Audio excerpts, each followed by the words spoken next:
अस्सलामुअलैकुम everybody, welcome to Geo Pakistan, brought to you by 7up right here. और मैं हूं हुमा, अब्दुल्ला मेरे साथ है। क्या हाल है आप लोगों का? उससे पहले आपको बताएं कि इमरान खान के साबिक दोस्त जहांगीर तरीन के खिलाफ शुगर स्कैंडल की तहकीकात जारी हैं और जैसे जैसे केस आगे बढ़ रहा है जहांगीर तरीन का लहजा भी सख्त से सख्तर हो रहा है। अच्छा, वैसे टर्म आपने कहाँ से कॉइन की है, साबिक दोस्त?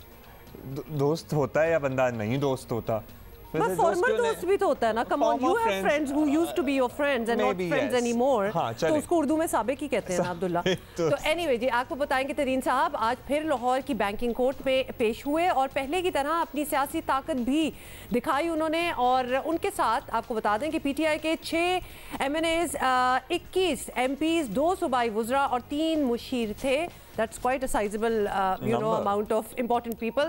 और जहांगीर तरीन का कहना है जो FIR दर्ज की गई हैं उसमें फर्जी कहानी बनाई गई है। सुन ले उन्होंने क्या कहा। 3 FIR हैं, 3 आप उन पक को पढ़ लें। शुगर का माफिया का जिक्र नहीं है, ना इल्ज़ाम है। शुगर कार्टेल का यानी कि इकट्ठे होकर काम करने का इल्ज़ाम नहीं है, आप पढ़ लें। चीनी की कीमत बढ़ने का जिक्र भी नहीं है। मेरी जो नामी के ऊपर कोशिश की जा रही है धब्बे लगाने की, इसकी मैं पुरजोर मजम्मत करता हूँ। इस वक्त एक 1.5 साल से इनके जो प्राइम मिनिस्टर हाउस में या प्राइम मिनिस्टर के दफ्तर में मैं नहीं जाता। मुझे नहीं पता कौन क्या कह रहा है, मुझे नहीं पता कौन कर रहा है, मगर कोई ना कोई तो होगा इंशाअल्लाह, बाद में पता लग जाएगा। जी बताएं। जनाब, पीटीआई के MNA राजा रियाज का कहना था कि अरकान इमरान खान से इंसाफ का मुतालबा कर रहे हैं। उन्होंने साफ कहा कि अगर यही रवैया रहा तो हम भी कोई कदम उठा सकते हैं। तरीक़े इंसाफ के 40 के करीब मेंबरान ये मुतालबा कर रहे हैं, इंसाफ मांग रहे हैं वज़ीर आज़म पाकिस्तान इमरान खान से कि खान साहब हमें इंसाफ चाहिए, आप इस बात को और आगे ना बढ़ाएं। अगर इसी तरह रवैया रखा गया, कुछ दोस्तों के कहने पे आपने इसी तरह रवैया रखा तो फिर हम भी मजबूर होंगे, फिर हम भी कोई कदम उठा सकते हैं। राजा रियाज साहब को ये नहीं पता कि ये तहरीके इंसाफ है, ये तरीक़े इंसाफ नहीं है। तो पहले दिन से ये तारीख मतलब तारीख पे तारीख, हाँ, तो ये तहरीक को क्यों हमेशा तारीख कहते हैं, मुझे नहीं समझ आता। Because he thinks कि everybody knows already, तो मैं क्यों इतना लंबा चौड़ा मतलब अच्छा जी, पता ही है। पीटीआई जनूबी पंजाब के सदर इसहाक अकबानी ने भी शिकायत की कि आज ना इंसाफ है ना ईमानदारी। 5 से 6 दिन दे दें फिर सब कुछ सामने ले आएंगे। आज आप हजरात को और सबको पता है ना इंसाफ है ना ईमानदारी है। इसके बारे में हम चंद दिन में हमारे पर जो भी झूठे इल्ज़ाम लगाए गए हैं हम इसका जवाब देंगे ईमानदारी से और सही तरीके से। सिर्फ चंद दिन दे दें और उसके बाद लाएमल आपके सामने आ जाएगा। विदिन 5-6 डेज़ की बात कर रहा हूँ। साथ ही आपको बता दें कि हुकूमत के नए वज़ीर इत्तलात फवाद चौधरी तो यकीन दिला रहे हैं कि हुकूमत को जहांगीर तरीन से कोई ज़ाती मसला नहीं है। ये भी सुनिए। बात ये जहांगीर तरीन साहब का जो मामला है वो कोई पहली दफ़ा नहीं हुआ। पाकिस्तान तहरीक इंसाफ की हुकूमत में सबसे पहले डॉक्टर बाबर अवान साहब के ऊपर इल्ज़ाम लगा, उन्होंने इस्तीफ़ा दिया, अपने मौक़िफ़ अदालत में साबित किया, वापस आए। उसके बाद अलीम खान साहब के ऊपर हुआ, उन्होंने इस्तीफ़ा दिया, ज़मानत अपना ली, वापस आए। उसके बाद सब्तैन साहब के ऊपर हुआ, उन्होंने इस्तीफ़ा दिया, वापस आए। जहांगीर तरीन साहब के ऊपर भी जो इल्ज़ाम है वो उन्होंने अदालत में साबित करना है। और ना ही जहांगीर तरीन साहब का जो है वो कोई ज़ाती प्रॉब्लम है हमारा हुकूमत का, ना ही उनका कोई ज़ाती प्रॉब्लम है हुकूमत के साथ। जहांगीर तरीन और उनके साथियों ने साजिश के इल्ज़ामात तो लगाए, लेकिन ये नहीं बताया कि वज़ीर आज़म हाउस से उनके खिलाफ साजिश कौन कर रहा है। अब ज़रा ये बताते हैं कि पेशी के बाद पीटीआई के अरकान असम्बली की जहांगीर तरीन के घर बैठक भी हुई, जिसमें 30 से ज़ायद एक्चुअली अरकान असम्बली ने शिरकत की और असम्बलियों से मुस्ताफ़ी होने की पेशकश तक कर दी। आई वंडर के बड़े लॉयल्टी तो चले हैं जहांगीर तरीन साहब के साथ, लेकिन ये तो इमरान खान, ये खान साहब की आइडियोलॉजी की वजह से पीटीआई का हिस्सा बने थे या जहांगीर तरीन साहब के साथ जहाज में बैठ के सिर्फ लॉयल हुए थे? I wonder. चंद दिन पहले वज़ीर आज़म से जहांगीर तरीन के बारे में सवाल हुआ तो इमरान खान ने उनका नाम लिए बगैर अपनी बात वाज़ेह कर दी और बड़ी लॉजिकल बात की थी खान साहब ने। की बात सुनने के लिए तो मैं तैयार हूँ, लेकिन समझना चाहिए लोगों को कि ये सारा हुआ क्यों। 1-1.25 साल में चीनी की कीमत 26 रुपये बढ़ गई। FIA में बड़ी खौफनाक चीज़ें निकली कि सारे मिल के ये कैसे एक उन्होंने मोनोपोली कार्टेल बनाया हुआ है, कैसे ऊपर बढ़ा देते हैं, लोगों का खून चूसते हैं और पैसे बनाते हैं, टैक्स ये नहीं देते, अंडर डिक्लेयर ये करते हैं चीनी। तो वो एक FIA की पूरी रिपोर्ट आ गई। अब अगर किसी को भी तहफ़्फ़ुज़ात है हम उनको देख सकते हैं, लेकिन ये याद रख लें कि ये नहीं हो सकता कि इस मुल्क के अंदर कानून की बालादस्ती ना कायम हो। चलिए, ये तो आपने सुन लिया। बहरहाल जहांगीर तरीन और उनके साथी वज़ीर आज़म थे खुलेआम शिकायतें कर रहे हैं और वार्निंग भी दे रहे हैं, लेकिन ये भी नहीं बता रहे कि वो आगे क्या करने वाले हैं। तो एक जारहाना किस्म की लैंग्वेज ज़रूर है, लेकिन अल्टीमेटम कोई ख़ास आगे नहीं है। लेकिन ये ज़रूर है, अगर जहांगीर तरीन से हुकूमत के मामलात बेहतर ना हुए तो तहरीक इंसाफ के लिए मुश्किलात सामने नजर आ रही हैं। इसी पर अभी नजर आ रही हैं। हमारे साथ मौजूद हैं PTI जनूबी पंजाब के सदर और जहांगीर तरीन के हामी इसहाक अकवानी साहब। अकवानी साहब, जहांगीर तरीन साहब पर संगीन इल्ज़ामात हैं, बाकायदा मुकदमात हैं। अगर कानून अपना रास्ता ले रहा है तो इसे सियासी पावर शो बनाने की जानिब आप लोग क्यों लेकर जा रहे हैं? वज़ीर आज़म ने कह दिया कि रूल ऑफ लॉ तो सबके लिए बराबर है, ज़ाहिर है जो सबके लिए तरीक़ाकार है, जो सबके लिए कानून है, वही तरीन साहब के साथ होगा। मुकदमात का सामना करेंगे, बरी हो जाएंगे, बरी उस जिम्मा होंगे, तमाम इल्ज़ामात से वापस आ जाएंगे। तो आप लोग why are you guys making it political? इस तरह बिल्कुल नहीं है, ना हमारी इस किस्म की डिमांड है, ना गुजारिश है। हमने तो सिर्फ कहा है कि हम जिस बुनियाद पे पार्टी में आए थे उसके जो रहनुमाई असूल थे वो था इंसाफ और भाई सबके साथ एक जैसा सलूक होगा और ईमानदारी से इंसाफ भी होगा और ईमानदारी का भी होगा। ये दो बड़े नारे थे जिनकी बुनियाद पे हम सारे इकट्ठे हुए और हमारे लोगों ने उसकी इमदाद की। आज भी हम यही कह रहे हैं कि बिल्कुल आप FIR कराएं, आप अपना केस प्लीड करें। जहांगीर खान और उनके जितने अहले खाना हैं वो अपना दिफा करेंगे। बात सिर्फ ये है कि क्या पाकिस्तान में पहली दफ़ा झूठी FIR हो रही है? क्या यहाँ लोगों के खिलाफ मर्डर केसेस नहीं इंस्टीट्यूट हुए? तो वो भी तो इंसाफ हो रहा था जब लोगों के खिलाफ ये मर्डर केसेस और उनको फांसियां दी जा रही थी ज़ियाउल हक के वक्त में। वो भी आप समझते हैं कि वो इंसाफ था? आज भी हम यही कह रहे हैं कि आप हजरात इतने सारे MNAs MPAs आपके साथी हैं सारे, वो इमरान खान साहब से बतौर प्राइम मिनिस्टर, बतौर पार्टी चेयरमैन उनसे सिर्फ यही गुजारिश कर रहे हैं कि जो आपको रिपोर्टें और चीज़ें दी जा रही हैं इनके अंदर लोगों की कदूरत और नाराज़गी और बीच में शामिल है। लेकिन इससे तासुर ये आ रहा है कि जैसे आपकी अपनी ही पार्टी से कोई इंसाफ की एक्सपेक्टेशन नहीं है। ये जो डिवीज़न इस वक्त नज़र आ रही है ना, आवाम को, लोगों को ये नज़र आ रहा है कि PTI जिसका नाम ही इंसाफ पे है, आप को खुद एक डिवीज़न से नज़र आ रहा है कि आपकी एक्सपेक्टेशन नहीं है कि आपको यहाँ से इंसाफ मिलेगा, हैंस इतना कुछ कह देना। खैर, जब जहांगीर तरीन के मामले पर वज़ीर आज़म कह चुके हैं कि वो कुछ नहीं करेंगे, तो फिर भी आप लोगों का इसरार है कि वो कुछ करें। तो अब ये धमकी के 5-6 दिन में सब कुछ सामने ले आएंगे, ज़्यादा से ज़्यादा क्या कर लेंगे? हुकूमत इस डेडलाइन से क्यों डरे? नहीं, उनको डरने की कोई जरूरत नहीं। अखबार वाले बार बार और दोस्त मीडिया वाले पूछते थे कि जी आप कि जो आपकी राय है कि यहाँ पर आप हजरात सब इकट्ठे होते हैं, हर दफ़ा उनके पेशी पे आते हैं, तो ये कब तक सिलसिला चलेगा?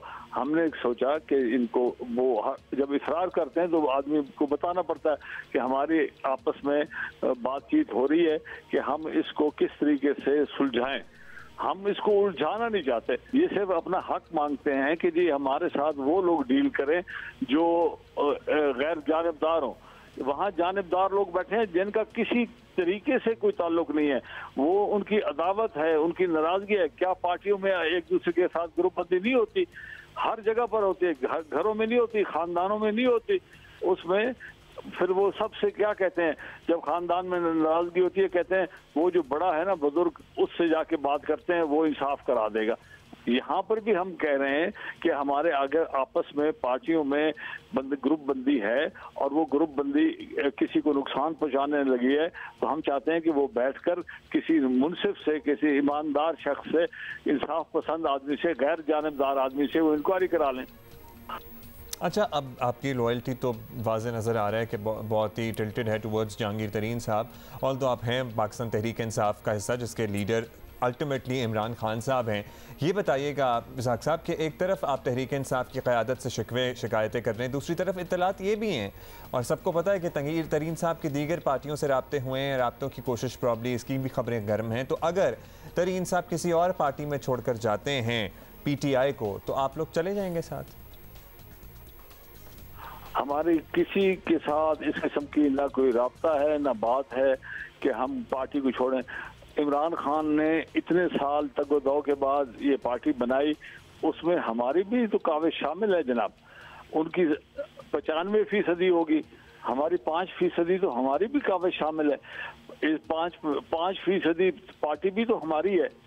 अगर उनका शेयर है एक कंपनी में 95%, तो 5% शेयर मेरा भी है, जहांगीर खान साहब के दोस्तों का भी है और लोगों का भी है जो इस वक्त महरूमी और बदनज़मी का शिकार हैं, और वो भी इस्लाह चाहते हैं कि पार्टी के अंदर सही तरीके से काम नहीं हो रहा, जो आपको अगले इलेक्शन में सबका नुकसान होगा।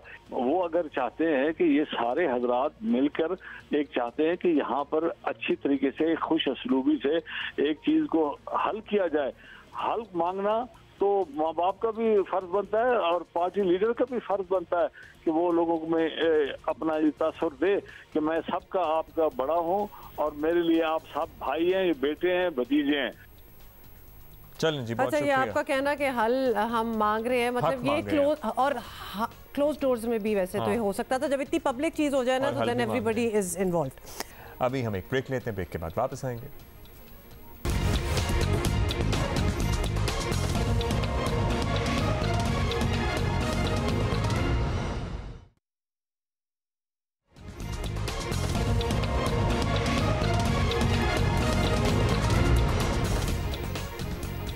वेलकम बैक जी, आप देख रहे हैं जियो पाकिस्तान, प्रेजेंटेड बाय। की बाद में लेके जानी थी 7 अप। अच्छा जी, अभी हमारा खत्म हो गया तो मैंने रख ली जल्दी से। अब देख लेंगे क्या होता है यहाँ पे। अब इस बेचारी अकेली अच्छा, क्या ना स्टार्ट क्या हमने बात क्या करनी है? हाँ, हम आपको बताना ये चाहते हैं कि काबीना, मैं ही बता देता हूँ, मेरा ख्याल है काबीना के कप्तान इमरान खान वज़रा की टीम की लाइनअप में अक्सर तब्दीली करते ही रहते हैं। काबीना में म्यूजिकल चेयर चल रही है और इस खेल में सिर्फ शौकत तरीन का नया इजाफा हुआ है, जो 3 साल में अब ये चौथे वज़ीर ख़जाना बने हैं। बाय द वे, बिल्कुल आपको बताएं कि बाकी वज़रा पहले से इसी काबीना का हिस्सा हैं, बस उनके पोर्टफोलियोज जो हैं वो बदलते रहते हैं। हालांकि इमरान खान वज़ीर आज़म बनने से पहले अपनी टीम के हवाले से बड़े दावे करते रहते थे, पहले वो सुन लें। टीम मैं सिलेक्ट करूंगा, वो एक तो एक नया पाकिस्तान बनाएगी और दूसरा वो मैच विनिंग टीम होगी। मैं आपको चैलेंज करता हूं कि पाकिस्तान की तारीख में कभी आप ऐसी टीम नहीं देखेंगे जो मैं लेके आऊंगा। मेरा ये चैलेंज है आपको। मेरे खिलाड़ी ऊपर वो आएंगे जो मेरी मुल्क के लिए खेलेंगे, अपनी जात के लिए नहीं खेलेंगे, अपनी कौम के लिए खेलेंगे। और आपको बताएं कि फवाद चौधरी, तो ये बातें सुन के ना मैं literally I go into a state of shock again. Don't, क्योंकि अब हम कि इतनी कन्विक्शन के साथ एक आदमी हमें कहता रहा कि ऐसी टीम नहीं आपने कभी देखी होगी और टीम तैयार है और सारी प्लानिंग मुकम्मल है, उसके बाद क्या हुआ? वैसे टू खान साहब credit, he is not the only one who says this. ये जितने हमारे पास इन द पास्ट भी आए हैं वो इतनी कन्विक्शन और इतने कॉन्फिडेंस के साथ आते हैं, like they have the key for all the problems. उसकी सोल्यूशन की चाबी उनके पास होती है, लेकिन एक्चुअली नहीं होती। तो he is just one of them. वापस वजारत इत्तलात मिल गई है जनाब। वज़ीर आला पंजाब की मुआविन खुसूसी फिरदौस आशिक अवान कहती हैं कि फवाद चौधरी वजारत इत्तलात में आने के लिए बेताब थे। हमें तो लगता था फवाद चौधरी साहब डिफरेंट स्टांस लेते रहे हैं मुख्तलिफ हुकूमती इशूज़ पे और लोगों में उनकी इसीलिए पजीराई भी होती थी क्योंकि वो डिफरेंस ऑफ सही ओपिनियन बात तो करते भी थे। अच्छी बात है ना, या फिर तय दर तय सारों का एक ही ओपिनियन अगर एक काम गलत हो रहा है तो बस उसको कवर करे जाना है, ये तो अजीब सी तनकीद। लेकिन वैसे तो डॉक्टर साहिबा का ये बयान सुन के भी मैं थोड़ी सी I am feeling sad for this cabinet, actually the entire cabinet, कि कोई nobody gets along with anybody, और मौका मिले तो सारे एक दूसरे को कुछ ना कुछ सुना रहे होते हैं। अच्छा जी, अब तक समझ नहीं आया, बिल्कुल जी, अब तक समझ नहीं आया वज़ीर आज़म ने वुज़रा की परफॉर्मेंस को जांचने के लिए क्या मयार तय किया है। ये बहुत बड़ी बात है, कोई तो बेंचमार्क होना चाहिए। आपको बताएं कि थैलेसीमिया एक मौरूसी बीमारी है जिससे पाकिस्तान में तकरीबन 1 लाख अफराद मुतासिर हैं। हर साल इसमें इजाफा भी देखने में आ रहा है। पिछले 23 साल से सुंदस फाउंडेशन में थैलेसीमिया, ब्लड कैंसर और हीमोफीलिया का इलाज किया जा रहा है। दुनिया भर में आज हीमोफीलिया का दिन मनाया जा रहा है। आपको ये भी बता दें, सुंदस फाउंडेशन खून के अमराज में मुब्तला हज़ारों बच्चों को मुफ्त इलाज और अद्वियात फराहम करते हैं, और ये सब कुछ होता है किस तरह, आवाम की अतियात के बदौलत ही ये काम चल रहा है। सुंदस फाउंडेशन वाहिद इदारा है जहां मुफ्त थैलेसीमिया कैरियर टेस्ट की सहूलत भी मौजूद है। यासीन खान साहब प्रेसिडेंट है सुंदर फाउंडेशन के। बरस से सुंदर फाउंडेशन इन बच्चों के लिए काम कर रही है और बड़ा ज़बरदस्त काम कर रही है। यासीन साहब, एक तो खून के एहतियात तो चलें चाहिए होते ही हैं, लेकिन अदरवाइज़ भी पैसों की डोनेशन भी चाहिए होती है सारा ऑपरेशन रन करने के लिए। आप बताइएगा, एक हमने ये भी सुना है कि रमज़ान में लोग खून देना ज़रा कम कर देते हैं, तो उससे भी बड़ा प्रॉब्लम होती है, और आपके क्या क्या एवेन्यूज़ हैं जहाँ पे सुंदस फाउंडेशन काम कर रही है? बिस्मिल्लाहिर्रहमानिर्रहीम। मैं आपका शुक्रिया अदा करता हूँ कि आपने मौका दिया सुंदस फाउंडेशन के बारे में। जिस तरह आपने बताया कि रमज़ान में क्योंकि कोविड की वजह से पहले ही कॉलेजेस और यूनिवर्सिटीज़ बंद हैं, और ख़ास तौर पे रमज़ान में लोग जो है वो खून का अतिया देने से जो है थोड़ा सा कतराते हैं कि खुदा न खास्ता कोई जो है उससे नुकसान हो जाएगा, तो इसलिए बहुत सारे लोग जो है वो खून का अतिया नहीं देते। लेकिन मैं यहाँ पे कहना चाहूँगा कि लोगों को चाहिए कि वो रमज़ान में भी खून का अतिया दे सकते हैं। सुंदस फाउंडेशन में अफ्तारी के बाद जो है वो खून के अतियात जो है वो लिए जाते हैं, और उसके बाद स्क्रीनिंग के बाद जो है वो थैलेसीमिया और हीमोफीलिया के मरीज़ बच्चों को ट्रांसफ्यूज किए जाते हैं। और मैं यहाँ पे ये भी जी यासीन साहब, मैं यहाँ पे इस बात का जी प्लीज़ कंप्लीट योर थॉट, कहिए। जी, मैं ये बताना चाह रहा था कि सुंदस फाउंडेशन जो है वो जितने भी थैलेसीमिया और हीमोफीलिया के मरीज़ हैं, ना सिर्फ खून और अज़ाए खून जो है इनको बर वक़्त जो है मुहैया कर रहा है लोगों के ताउन से। इनको जो मेडिसिन की ज़रूरत होती है और दीगर जो इनके मसाइल होते हैं उनके ऊपर भी तवज्जो देता है, और उनको भी जो है वो सॉल्व करने की कोशिश करता है। लेकिन ये सब कुछ उसी वक़्त मुमकिन है जब मुखय्यर हज़रात जो हैं, साहिब हैसियत और साहिब सरवत जो है वो अपनी ज़कात और खैरात और अतियात जो है वो सुंदस फाउंडेशन को देंगे, तो तब भी जो है ये जो है वो मामला जो है हल हो सकते हैं, और इन मरीज़ बच्चों को की ज़िंदगी का जो चिराग है वो रोशन रखा जा सकता है।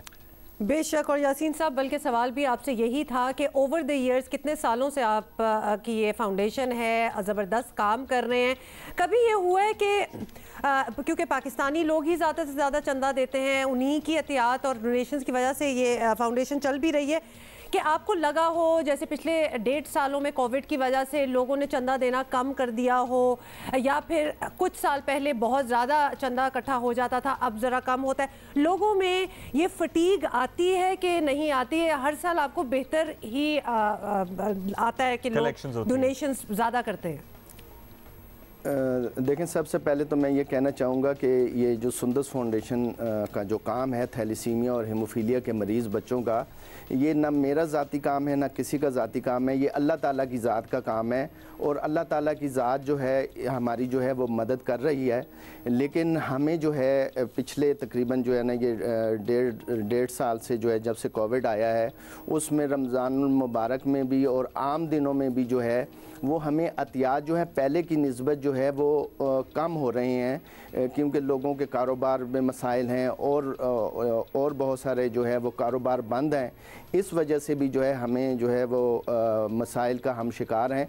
लेकिन फिर मैं ये कहूँगा कि ये अल्लाह ताला की ज़ात का काम है ये अल्लाह ताला की ज़ात ने हमारी मदद करनी है। और मैं तो मुखय्यर हज़रात से अपील कर सकता हूँ कि वो सुंदस फाउंडेशन को अपने जो है वो अतियात दें, खून के अतियात भी दें और अपनी ज़कात और खैरात भी दें, ताकि जो है कीमती इंसानी ज़िंदगियों को बचाया जा सके। लेकिन मैं यहाँ पे इस बात का भी इजाफ़ा करता चलूँ कि मैं हमेशा ये कहता हूँ कि जब रमज़ान आता है तो बहुत सारे लोग और बहुत सारे इदारे जिनका वजूद बिल्कुल नहीं होता और वो जो है वो अतियात अपनी यानी लोगों से ज़कात इकट्ठी करते हैं और उनसे अतियात मांगते हैं।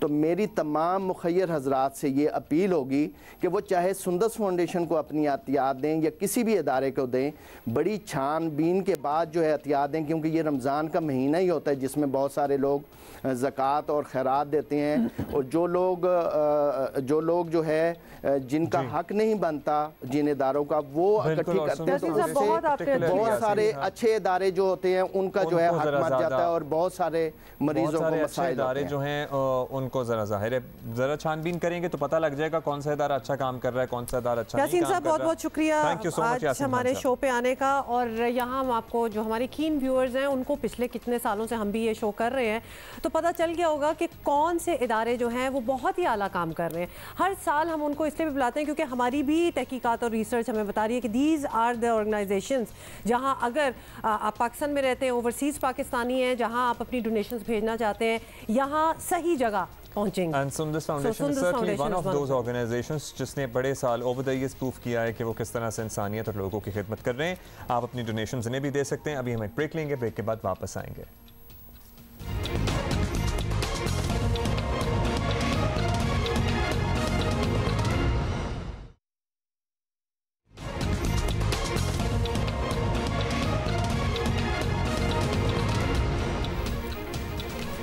वेलकम बैक जी। सिंध में कोरोना का फैलाव रोकने के लिए कारोबारी औकात एक बार फिर तब्दील कर दिए गए हैं। वैसे बड़ी कंफ्यूजन हो जाती है, आपको पता है कि कभी आप मार्केट जाते हैं कुछ खुला होता है, जैसे कि फ्राइडे वाला लॉकडाउन भी मुझे ना पहली फ्राइडे को तो पता ही नहीं था, फिर कल मुझे पता था कि फ्राइडे को लॉकडाउन नहीं। तो अब मुझे एक सेकेंड फॉर क्लैरिटी, फ्राइडे और संडे बंद होता है, सैटरडे खुला होता है। हाँ जी।